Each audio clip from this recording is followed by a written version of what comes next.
Scatman's World.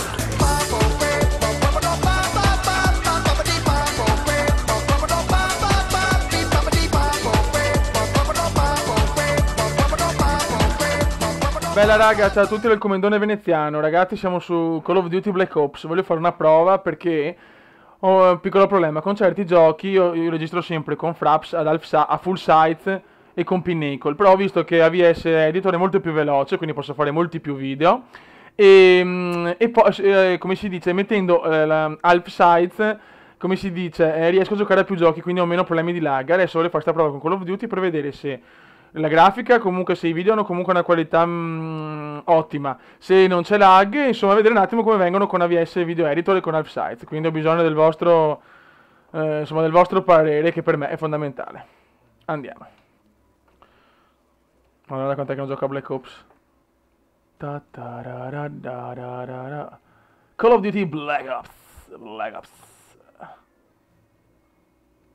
Non c'è un cazzo di nessuno. Oh. Bella, subito mina e vai. È proprio una prova, ragazzi, una prova per capire se vale la pena. Ma vaffanculo. Vabbè, almeno l'ho ucciso anch'io. Vedo che tra questo e Battlefield.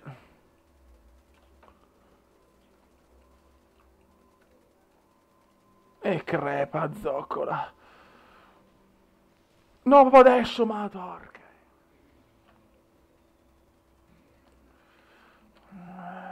Assistenza per assistenza, cazzo. Vabbè.